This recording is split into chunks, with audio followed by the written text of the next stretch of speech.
Good morning, बालकों. In previous lecture, we have to discuss about continuity. Okay, we take some example and illustration of textbook. Now we start. Today we take illustration number 3. Very easy illustration. Okay, जो हमने सम पिछले कुछ lecture में किए थे उसी तरह के कुछ एग्जाम्पल यहाँ पे है जो कि टेक्स्ट बुक के सम है. देखते हैं. Discuss continuity of the function f given by fx equal to modulus of x at x equal to 0. यहाँ पे कंटिन्यूटी डिस्कस करनी है. फंक्शन दिया गया हुआ है fx equal to modulus of x. सिर्फ एक ही पॉइंट पे कंटिन्यूटी डिस्कस करनी है. वो पॉइंट है x equal to 0. Here first we define function fx equal to modulus of x.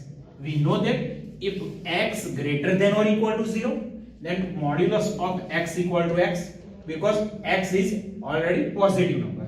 And if x less than 0, then modulus of x equal to minus x. Why?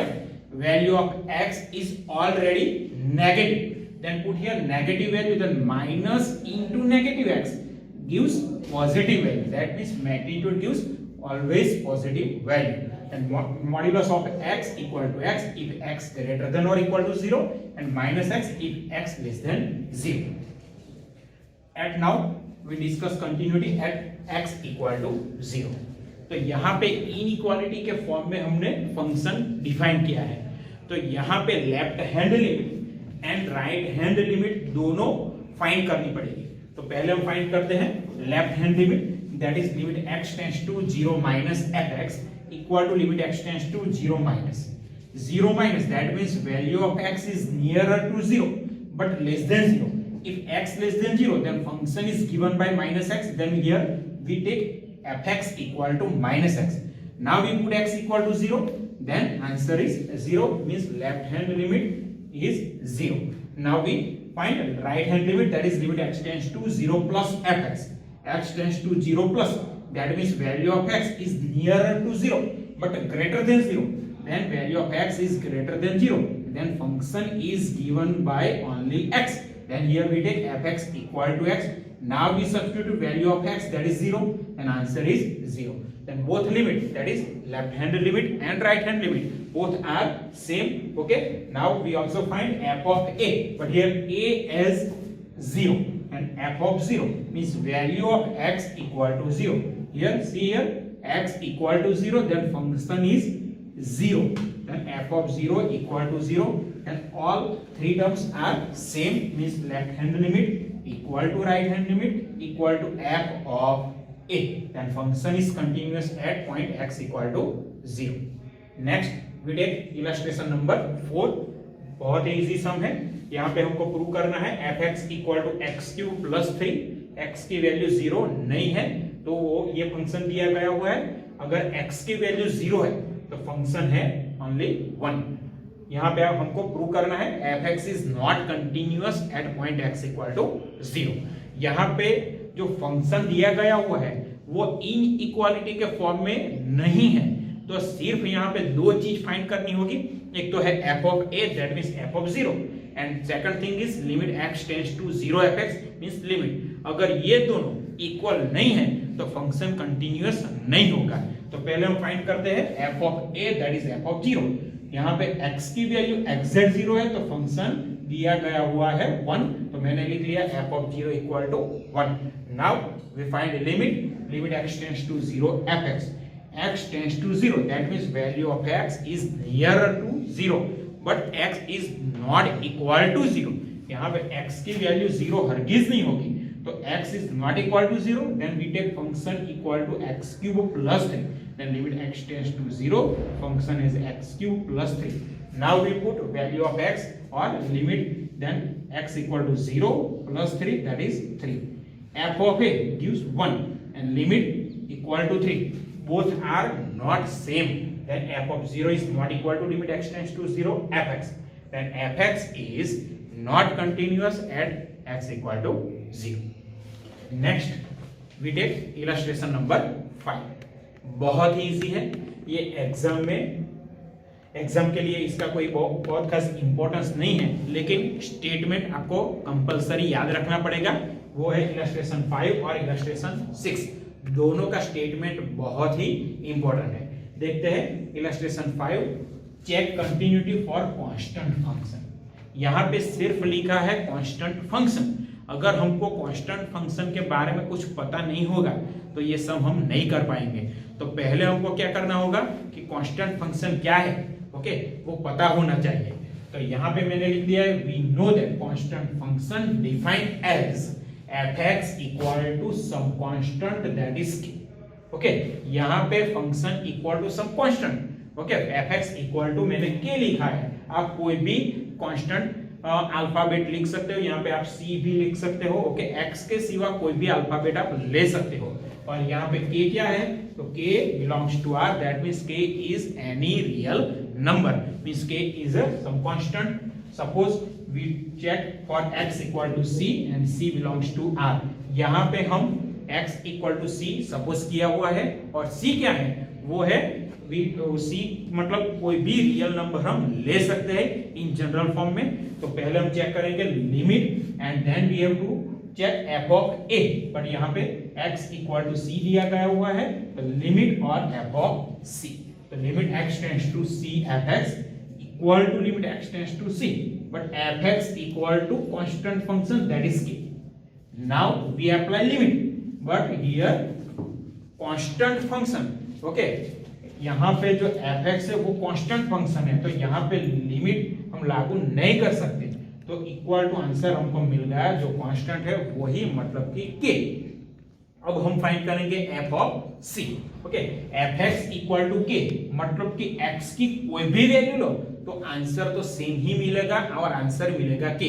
अगर x equal to मैंने 1 लिया तो भी k, x equal to 5 लिया तो भी k, x equal to -5 तो भी आंसर मिलेगा हमको k। तो यहाँ पे मैंने लिया है f of c, तो आंसर तो सेम ही मिलेगा k। मतलब इस फंक्शन की लिमिट और f of c दोनों इक्वल है, that means limit x tends to c fx equal to f of c, then function is continuous on R। तो यहाँ पे जो कांस्टेंट फंक्शन है ये याद रखो, constant function is always continuous on real number, okay. ये स्टेटमेंट आपको कंपलसरी याद रखना पड़ेगा, ठीक है।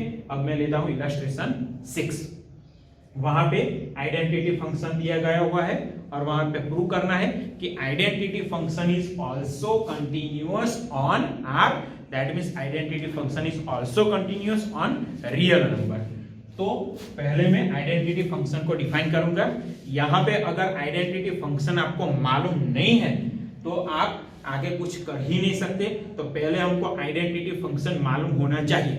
आइडेंटिटी फंक्शन क्या है, तो identity function means fx equal to x, मतलब कि जो वैल्यू यहाँ पे है डोमेन में वही वैल्यू रेंज में है। अगर यहाँ पे 1 लेते हैं तो आंसर भी 1 आएगा, f of 2 same as to f of 5, then answer is also 5, that means fx equal to x, मतलब जो वैल्यू लेते हैं वही वैल्यू आंसर में आएगी। तो ये हमारा आइडेंटिटी फंक्शन हो गया। अब हम लेते हैं कोई point x equal to c and c is any real number, मतलब c कोई भी रियल नंबर हो सकता है। आप 1 लो, 2 लो, -1, 1.5 कोई भी वैल्यू ले सकते हो। तो यहाँ पे मैंने पहले फाइंड कर लिया f of c and then we have to find limit. If both are same, that means f of a and limit both are same, then function is continuous at x equal to c. But what is c? c is any real number, then function is continuous on R. Now we find first f of c. Okay, f of x equal to x. Okay, जो भी value लेते हैं वही answer मिलता है। तो f of c मैंने लिया तो आंसर भी हमको मिलेगा c. Now we find limit x tends to c fx equal to limit x tends to c, but fx equal to x is already given. Then now we put limit, then we put x equal to c, then f of c and limit both are same, f of c equal to limit x tends to c fx, then fx is continuous for all x belongs to R। मतलब यहाँ पे जो identity function है वो R के ऊपर okay continuous है, मतलब fx is continuous on R। ये खास स्टेटमेंट आप याद रखो, आइडेंटिटी फंक्शन हमेशा कंटिन्यूअस रहेगा, ठीक है।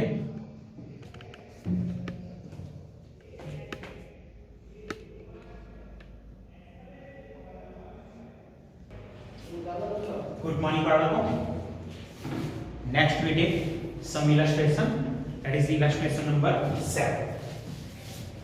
Illustration number 7 is the function defined by fx equal to modulus of x, a continuous function or not. तो यहाँ पे जो फंक्शन दिया गया हुआ है वो है fx equal to modulus of x, तो उसकी कंटिन्यूटी चेक करनी है, लेकिन यहाँ पे कोई पर्टिकुलर पॉइंट दिया गया हुआ नहीं है। इलस्ट्रेशन 3 में हमने देखा था कि यही सम था, लेकिन particular point that is x equal to 0, okay, then मतलब इलस्ट्रेशन 3 में क्या था, fx equal to modulus x का कंटिन्यूटी चेक करना था कौन से पॉइंट पे, तो x इक्वल टू 0। लेकिन यहाँ पे कंटिन्यूटी चेक करनी है, लेकिन यहाँ पे कोई पर्टिकुलर पॉइंट दिया गया हुआ नहीं है, तो यहाँ पे कंटिन्यूटी हम चेक करेंगे for every real number.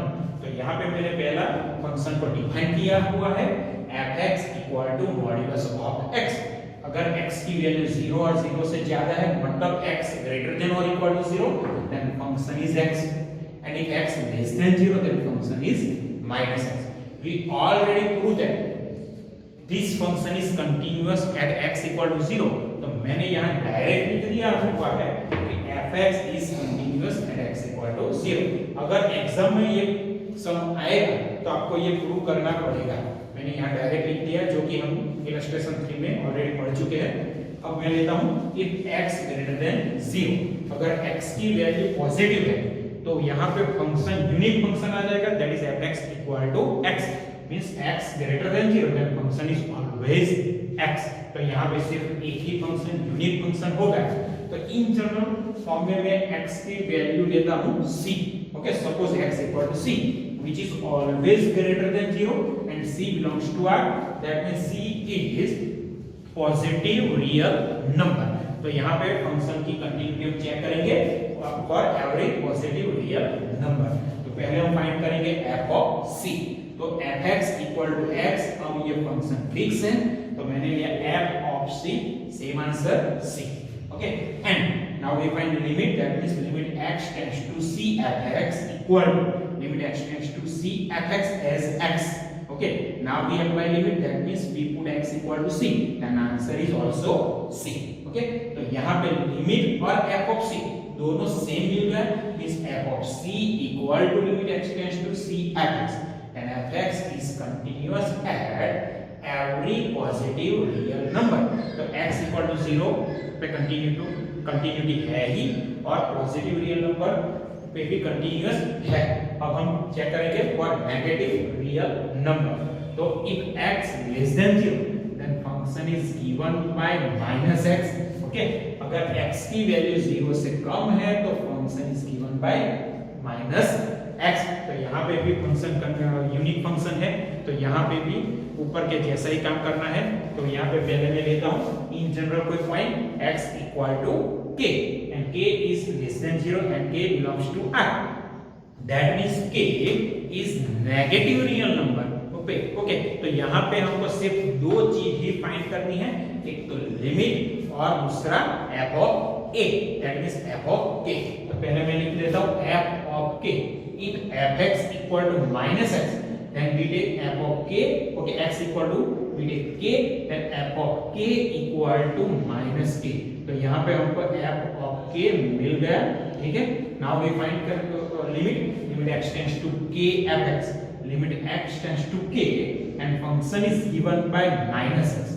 Now we apply limit, that means we take x equal to k, then your answer is minus k, f of k and the limit both are same, then limit x tends to k fx equal to f of k, then fx is continuous for every negative real number। In illustration 3 we have to prove fx is continuous at x equal to 0। In this example we have to prove fx is continuous at every positive real number, and in this case we have to prove fx is continuous for every negative real number। Then in general fx is continuous on r, or fx is continuous at every real number।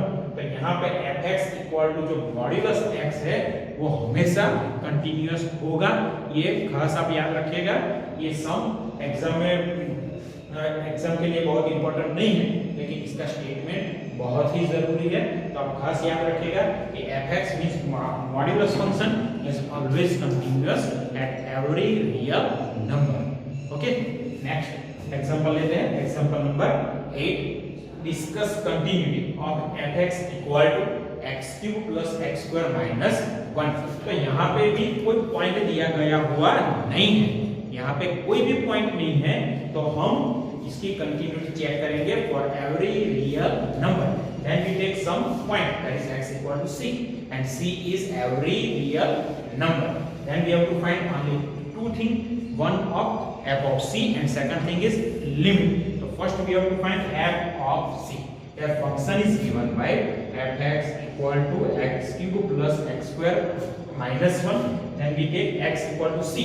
Then f of c equal to c³ plus c² minus 1. Okay, now we find limit. Then limit x tends to c fx equal to limit x tends to c, but here function is given by x³ plus x² minus 1. Now we apply limit, then we put value of x, that is c is equal to c³ plus c² minus 1. Then f of c and limit both are same, both are equal. Then f of c equal to limit x tends to c fx, and fx is continuous at every real number. Okay, next illustration number 9 जो कि बहुत easy है। Function शायद ऐसा है fx equal to 1/x। Discuss continuity of function fx equal to 1/x। तो उसमें भी कोई पर्टिकुलर पॉइंट नहीं दिया है, तो आपको वो चेक करना होगा और for every real number. Then first you take x equal to c and c is every real number. Then find two things, that is f of c and limit. If both are same, then function is continuous at every real number, जो कि बहुत ही easy सम है। तो ये मैं आपको homework में देता हूँ, ठीक है। अगला एग्जांपल है illustration number 10। Okay, discuss continuity of function and function is given by x plus 2 if x is less than or equal to 1। Okay, अगर x की वैल्यू 1 और 1 से कम है तो फंक्शन होगा x plus 2, और अगर x की वैल्यू 1 से ज्यादा है तो फंक्शन होगा x minus 2। तो यहाँ पे तीन केस हो गए। तो पहला केस है we have to discuss continuity at x equal to x(z1)। क्यों? तो यहाँ पे फंक्शन 1 के आगे डिफाइन किया हुआ है, मतलब कि अगर x की वैल्यू 1 से कम है तो फंक्शन क्या है वो दिया गया हुआ है। अगर x की वैल्यू x(1) है तो क्या फंक्शन है, x की वैल्यू 1 से ज्यादा है तो फंक्शन क्या है, वो सब दिए गए हुए हैं। तो पहले हम चेक करेंगे x इक्वल टू 1 पे, बाद में अगर x की वैल्यू 1 से कम हो तो, और बाद में x की वैल्यू 1 से ज्यादा हो तो पहले हम चेक करेंगे first for x equal to 1। तो यहाँ पे फंक्शन देखो ये, तो यहाँ पे फंक्शन दिया गया हुआ है। अगर x की वैल्यू 1 से कम है, 1 से ज्यादा है, तो यहाँ पे left hand limit, right hand limit दोनों फाइंड करनी पड़ेगी। तो first we have to find left hand limit, that is limit x tends to 1 minus f equal to limit x tends to 1 minus, that means value of x is nearer to 1 but less than 1। If x less than 1, then function is given by x plus 2. Then here we take function is x plus 2. Now we put value of x, that is 1, means here 1 plus 2, that is 3. Okay, तो यहाँ पे left hand limit हमको मिल गई वो है 3. Now we find right hand limit, limit x tends to 1 plus fx equal to limit x tends to 1 plus, that means value of x is nearer to 1 but greater than 1। अगर x की value 1 से ज्यादा है तो function है x minus 2। तो यहाँ पे fx इक्वल टू मैंने लिया है x minus 2। Now we put limit, that means we put value of x means 1 minus 2 equal to minus 1। तो यहाँ पे लेफ्ट हैंड लिमिट हमको मिली 3 और राइट हैंड लिमिट है -1।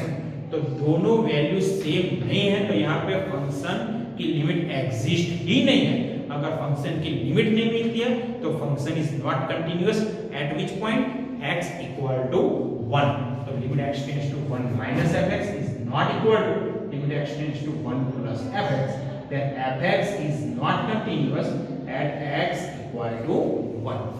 Okay, now we take x less than 1. If x less than 1, then function is given by x less than 1, then function is given by x plus 2. तो यहाँ पे fx equal to x plus 2 है, जो कि unique function है। यहाँ पे function में कोई छेड़छाड़ नहीं की गई हुई है, तो फंक्शन यूनिक फंक्शन है। तो पहले हम लेते हैं कोई पॉइंट जो कि है x इक्वल टू c, और c की वैल्यू है 1 से कम, और c is any real number. c is any real number which is less than 1। तो यहाँ पे सिर्फ दो चीज फाइंड करनी है, एक तो लिमिट है और दूसरा है f ऑफ c। तो पहले मैंने लिमिट फाइंड कर ली है, देखो limit x tends to c fx equal to limit x tends to c, but function is given by x plus 2, then limit x tends to c, function is x plus 2. Now we take value of x is c, then put here c plus 2, then answer is c plus 2. मतलब कि इसकी limit हमको मिल गई c plus 2. Now we find f of c. f of c here fx equal to x plus 2. Then we take here x equal to c, then f of c equal to c plus 2. Limit और f of c दोनों भी same है, मतलब f is continuous at x less than 1. Okay, अगर x की value 1 से ज्यादा है तो फंक्शन होगा x minus 2. अगर x की वैल्यू 1 से ज्यादा है तो function is unique function and which is x minus 2. तो ये सब ऊपर के जैसा ही है, तो ये अपने आप करना होगा। तो यहाँ भी फंक्शन कंटिन्यूअस मिलेगा, मतलब कि fx is continuous at x fx is continuous for every real number which is greater than 1. तो यहाँ पे फंक्शन 1 से ज्यादा कीमत है तो भी कंटिन्यू मिलेगा, 1 से कम कीमत है तो भी कंटिन्यू मिलेगा। यहाँ पे function is not continuous at x equal to 1। तो कुल मिलाकर हम लिख सकते हैं fx is continuous at x belongs to r minus set 1. Okay, जो कि बहुत इजी है, ये सब आपको अपने आप करना होगा। अगर कोई दिक्कत हो तो मेरा कांटेक्ट नंबर भी मैं लिख देता हूँ। मेरा कांटेक्ट नंबर है 9428489667। ओके।